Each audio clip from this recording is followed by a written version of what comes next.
Personnellement, j'ai eu comme environ 5-6 stalkers. On me suit dans la rue, plein de choses. J'ai déjà eu des recruteuses après moi quand j'avais 17 ans. Ça me cherchait dans les bars, ça me stalkait sur Instagram, savoir j'étais à quel bar. Quand t'es au secondaire, les filles sont comme « Oh my God, un gars plus vieux qui a un auto, qui a de l'argent ». C'est vu comme une bonne chose et non une mauvaise chose, quand ça devrait être comme une mauvaise chose. Mais ils réalisent pas parce qu'ils sont jeunes, puis ils se font encourager, ils pensent que c'est correct. Je pense pas qu'il y ait une grande sécurité de quartier en quartier. Depuis que tu es une fille, tu peux être confrontée à tellement de choses. Mais c'est vraiment trouver des solutions pour ces filles-là. C'est 9 jeunes femmes sur 10 interrogées qui témoignent avoir vécu du harcèlement de rue dans l'espace public dans l'année qui a précédé le sondage. Les filles dans l'espace public, c'est soit qu'elles sont là pour offrir leurs services ou soit parce qu'elles sont à protéger.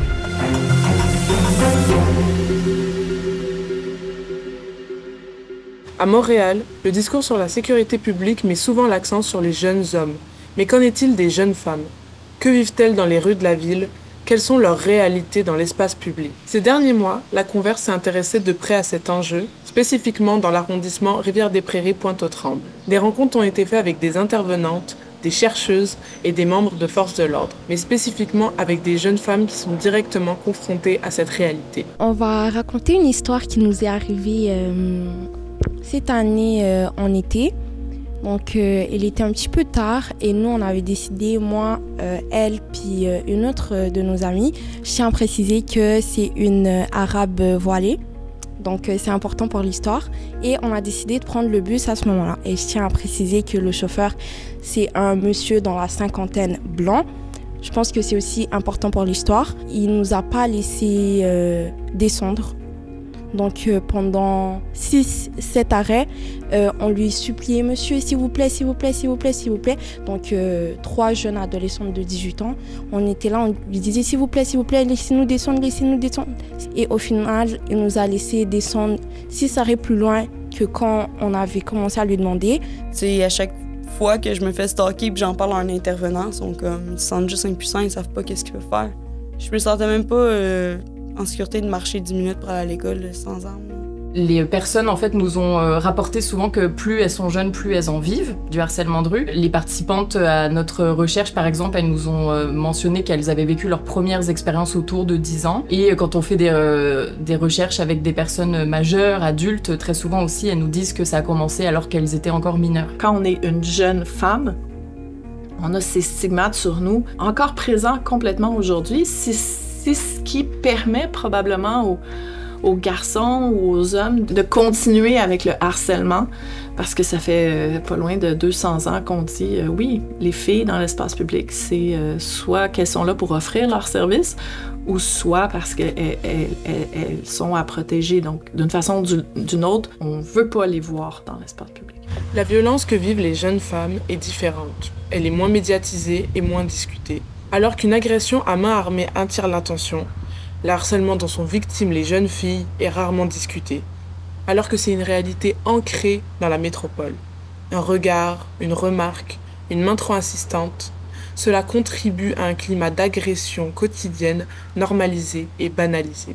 Selon une étude réalisée en 2021 par le Centre d'éducation et d'action des femmes, dans plus de 50% des cas, aucun témoin n'est intervenu. Dans la même enquête, moins d'1 personne sur 10 rapporte l'incident ou porte plainte. La majorité explique ça par la peur de représailles, la peur de ne pas être prise au sérieux, ou que le processus de plainte soit trop long, trop complexe ou ne mène à rien. Les jeunes vivent différentes situations, mais les filles vont le vivre à leur façon. Et ce qui se passe souvent, on oublie les filles parce qu'elles sont plus discrètes, peut-être qu'elles parlent moins fort, mais elles vivent par ricochet les situations. Mais il faut vraiment s'assurer d'adapter nos interventions, la façon qu'on nomme les choses aussi, pour s'assurer qu'elles soient réceptives et ouvertes aussi à ce qu'on veut leur partager. Ce que les jeunes nous disent souvent, c'est qu'elles ne sont pas vraiment crues et entendues aussi quand elles vont dénoncer, par exemple, des épisodes de harcèlement de rue, quand elles essayent de faire des plaintes ou quand elles se confient à des adultes. Moi, j'ai été voir la police quand j'avais 15 ans pour un pédophile qui voulait me kidnapper. J'ai été voir la policière, elle me riait quasiment en face. Elle me prenait pas au sérieux. Ben, j'ai dit justement que je me sentais en danger. J'avais comme 15 pages de screenshots. Il y a des choses que tu dis pas à quelqu'un de 15 ans. Tu vas pas parler de sexe avec quelqu'un de 15 ans quand t'as 46. Ça fait aucun sens. Mais ils ont rien fait. Parfois, c'est en voulant bien faire en fait que les adultes de l'entourage et les parents notamment vont essayer de faire attention pour les filles, en leur demandant aussi par exemple de surveiller leur tenue vestimentaire, en leur inculquant aussi des manières de réagir dans ces cas-là, mais qui vont être très souvent vécues comme des punitions parce que finalement ça va brimer leur autonomie. Très jeunes, elles sont incitées à ne pas trop sortir seules dans l'espace public, surtout, à partir de la puberté très souvent, on va commencer à surveiller davantage leur sortie que celle des garçons. On va leur demander de rentrer avant que la nuit tombe, on va leur donner pour condition, si elles veulent sortir, d'être accompagnées. Très tôt, on intègre en fait cette idée que l'espace public serait foncièrement dangereux. Il y a pas mal de filles, en tout cas, qui nous ont dit qu'elles aimeraient avoir du soutien, qu'elles aimeraient aussi ne pas être culpabilisées, ne pas être responsabilisées, qu'on les croit. Tu sais, ça me donne pas envie d'y retourner quand la police me rit d'en face. Ou qui sont comme, mais on peut rien faire. Ça me tente pas là, de retourner, qui se faisait dans un bar, tu sais, ou... Qu'est-ce que tu portais? Ouais, pourquoi t'as consommé avec lui, pourquoi t'étais chez lui. Si c'est un gars, c'est beaucoup plus facile. Comme un gars à minuit, 1h du matin, 2h du matin, c'est pas mal vu. Tandis qu'une fille à minuit, 1h du matin, dehors, mais qu'est-ce que tu fais là? C'est stéréotypé puis c'est catégorisé de une fille ne peut pas sortir à 1h, 2h du matin. Genre, à chaque fois, je disais à ma grand-mère, qu'est-ce que les gens vont penser de toi? Qu'est-ce que les filles vont penser de toi? Tu sais, c'est vraiment, qu'est-ce que les gens vont penser de toi? Quand ils vont voir ma fille dehors à 9h du soir. Sinon, ils vont toujours chercher à rejeter la faute sur nous. Comme si c'était nous le problème. Souvent, il y a beaucoup de gars qui font ça. Plutôt que d'agir sur les causes, on apprend aux jeunes filles à se protéger.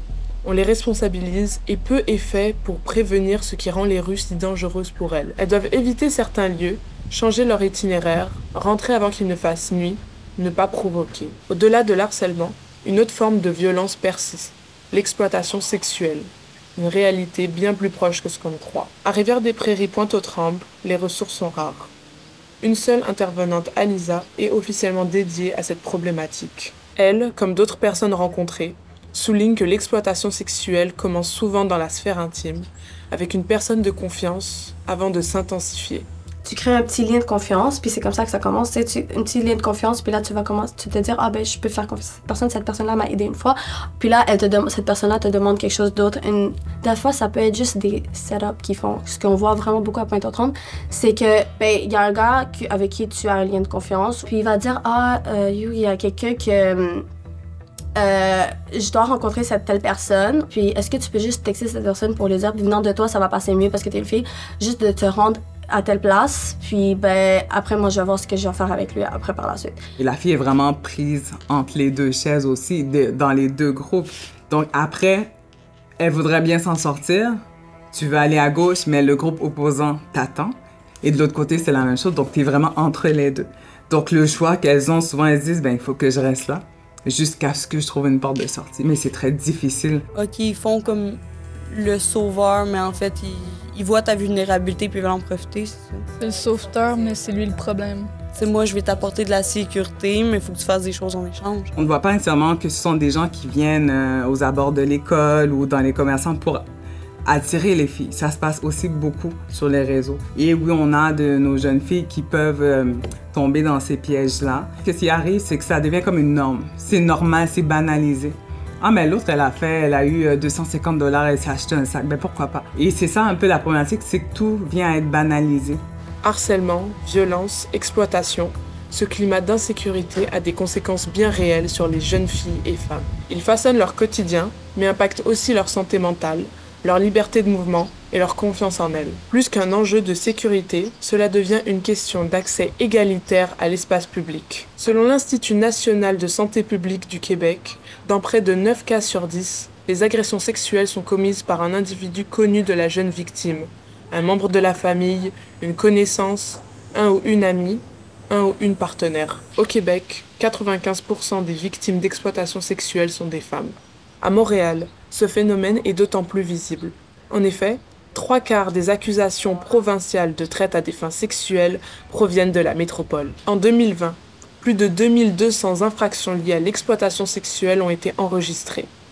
Un tiers concernait des victimes de moins de 18 ans. Et entre 2019 et 2022, le nombre d'infractions sexuelles déclarées a doublé, atteignant les 10 300 cas par an. On m'a souvent regardé de tête en bas. Et genre, même si j'étais avec mes sœurs, même si j'étais pas toute seule, mais j'étais avec mes sœurs, genre, je me sentais en sécurité. Mais même si on était genre 3 filles, ça m'a... Genre, j'étais stressée parce que je savais pas qu'est-ce qui allait se passer. J'avais le sentiment de peur aussi. Ça va générer du stress, de la peur. Ça va très souvent redoubler leur sentiment justement d'illégitimité dans l'espace public, d'hypervigilance, de méfiance. Après ça, ça laisse quand même des traumas. Après, t'as peur de dire non, t'as peur de marcher toute seule dans la rue. Donc, ce que tu vas faire, tu vas essayer de te mettre des pistes de solutions. Tu vas rester au téléphone avec ton ami pour éviter de te retrouver toute seule ou pour éviter de devoir parler avec ce genre de personnes-là. Elles vont développer des tactiques d'évitement, mais qui sont souvent justement liées aux consignes qu'on leur donne, donc c'est-à-dire éviter certains espaces à certaines heures, éviter de se déplacer seul, et puis aussi des tactiques de protection, donc se protéger en par exemple n'évitant certaines tenues vestimentaires. Plusieurs vont vraiment développer un rapport stressé à l'espace public. Les filles n'ont pas leur place dans l'espace public parce que dès qu'elles sortent, elles sont harcelées. On pourrait aussi se dire, elles n'ont pas leur place dans l'espace public, donc elles sont harcelées. On les harcèle parce qu'on pense qu'elles sont pas à leur place, qu'elles n'ont pas le droit d'être là. Face à ce constat, des pistes de solutions sont proposées. Des projets de prévention et des initiatives locales tentent de renverser cette tendance. Plus de voix s'élèvent pour réclamer un changement structurel. Les jeunes femmes, elles aussi, prennent la parole. Une mobilisation est en cours. Il y a pas mal de filles, en tout cas, qui nous ont dit qu'elles aimeraient avoir du soutien, qu'elles aimeraient aussi ne pas être culpabilisées, ne pas être responsabilisées, qu'on les croit, et qu'elles se partageaient des techniques aussi d'autodéfense verbale ou physique entre elles, et que ça c'était vraiment une chose qui les aidait beaucoup en fait à passer aussi au-dessus de ces expériences de violence-là. De considérer les filles, de considérer leur spécificité dans ces enjeux-là et d'être prêt à entendre et comprendre les besoins qu'elles ont et donc d'adapter notamment donc les financements, les différents programmes qui pourraient découler pour les aider. Vraiment créer ce lien de confiance-là, faire en sorte que si le jeune vit quelque chose, il peut venir te parler. Il sait que peut-être qu'il peut pas aller parler avec ses parents parce qu'il a peut-être pas ce lien-là, mais nous, en tant qu'intervenants, on crée ce lien de manière à ce que si le jeune vit quelque chose ou si il va vivre quelque chose, qu'il peut venir nous parler ouvertement. On devrait prendre un pas vers l'avant en tant que femme, puis faire en sorte que la société change. On commence, mais c'est pas tout à fait là. Donc moi, je pense qu'on devrait prendre plus d'initiatives, donc vraiment l'action, et au lieu de dire qu'on va le faire, juste vraiment le faire. Il faut normaliser le tout, il faut en parler plus pour qu'on en voit d'autres qui viennent en parler, tu sais.